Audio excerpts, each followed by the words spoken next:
വാർത്ത സംപ്രേഷണം ചെയ്യുമ്പോൾ ഹമാസിനെ ഭീകര സംഘടനയെന്ന് വിശേഷിപ്പിച്ച അവതാരകൻ്റെ നിലപാട് BBC തിരുത്തി.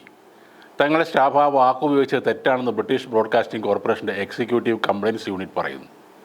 കൃത്യതയ്ക്കും നിഷ്പക്ഷതയ്ക്കും വേണ്ടി BBC സംഘടനകളെ ഭീകര എന്ന മുദ്രചാർത്തി അഭിസംബോധന ചെയ്യാറില്ലെന്നും BBC അവരുടെ പ്രസ്താവനയിൽ പറഞ്ഞു.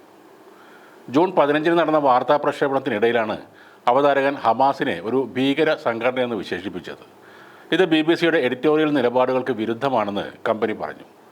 ന്യൂസ് മാനേജ്മെൻറ്റുമായി നടത്തിയ ചർച്ചകൾക്ക് ശേഷമാണ് എക്സിക്യൂട്ടീവ് കംപ്ലയിൻസ് യൂണിറ്റ് തങ്ങളുടെ നിലപാട് വ്യക്തമാക്കിയത്.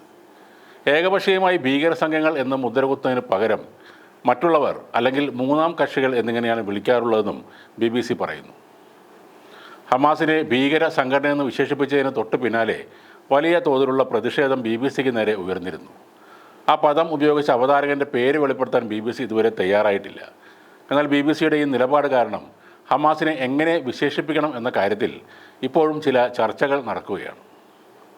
അതേസമയം ഹമാസ് നേതാക്കളെ തീർക്കാൻ വേണ്ടി ഖത്തറിൽ ഇസ്രായേൽ നടത്തിയ വ്യോമാക്രമണത്തിൽ ലോകത്തുടനീളം പ്രതിഷേധം കനക്കുകയാണ്. ഇസ്രായേൽ ആക്രമണത്തിൽ നടപടിയെടുക്കാത്തതിന് UN സുരക്ഷാ കൗൺസിലിനെ ശക്തമായി വിമർശിച്ചുകൊണ്ട് UAE രംഗത്ത് വന്നു. പലസ്തീൻ്റെ ഭൂമി പിടിച്ചെടുക്കുമെന്ന ഭീഷണികളും അയൽ രാജ്യങ്ങൾക്കെതിരായ ആക്രമണങ്ങളും ശാശ്വത സമാധാനത്തിനുള്ള ശ്രമങ്ങളെ തകർക്കുകയും ഈ മേഖലയുടെ സ്ഥിരതയെ അപകടത്തിലാക്കുകയും ചെയ്യുമെന്ന് UAE പ്രസിഡന്റിൻ്റെ ഉപദേഷ്ടാവായ ഗർഗാഷ് പറയുന്നു. സെപ്റ്റംബർ 9 ഖത്തറിൻ്റെ തലസ്ഥാനമായ ദോഹയിൽ അമേരിക്കൻ പ്രസിഡന്റ് ഡൊണാൾഡ് ട്രംപിൻ്റെ പിന്തുണയോടെ മുന്നോട്ട് വെച്ച വെടിനിർത്തൽ നിർദ്ദേശം ചർച്ച ചെയ്യാൻ ഹമാസ് ഉദ്യോഗസ്ഥർ ഒത്തുകൂടിയത്. ആ കെട്ടിടത്തെ ലക്ഷ്യമിട്ടാണ് ഇസ്രായേലിൻ്റെ ആക്രമണം ഉണ്ടായത്. 15 ഇസ്രായേലി യുദ്ധവിമാനങ്ങൾ 10-ലധികം പ്രിസിഷൻ ബോംബുകൾ ഉപയോഗിച്ചാണ് ആക്രമണം നടത്തിയത്. എന്നാൽ നെതന്യാഹു അതിനെ ന്യായീകരിക്കുകയാണ്.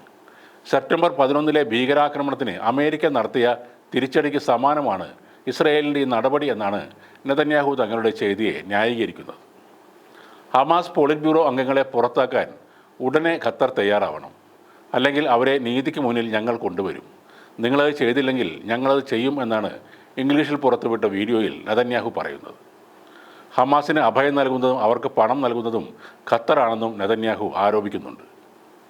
അഫ്ഗാനിസ്ഥാനിലെ അൽ-ഖ്വയ്ദ ഭീകരർക്കെതിരെ അമേരിക്ക എടുത്ത നിലപാട് തന്നെയാണ് ഞങ്ങളും എടുത്തിരിക്കുന്നത്. പാകിസ്ഥാനിൽ ഒസാമ ബിൻ ലാദനെ കൊലപ്പെടുത്തിയപ്പോൾ അമേരിക്കയെ പുകഴ്ത്തിയ അതേ ലോകരാജ്യങ്ങൾ ഇപ്പോൾ ഇസ്രയേലിനെ അപലപിച്ചതിൽ സ്വയം ലജ്ജിക്കണമെന്നും നെതന്യാഹു പറയുന്നു. ഹമാസ് തങ്ങളെ സംബന്ധിച്ച് ഒരു ഭീകര സംഘടന തന്നെയാണെന്നും നെതന്യാഹു ആവർത്തിച്ച് വ്യക്തമാക്കുന്നു.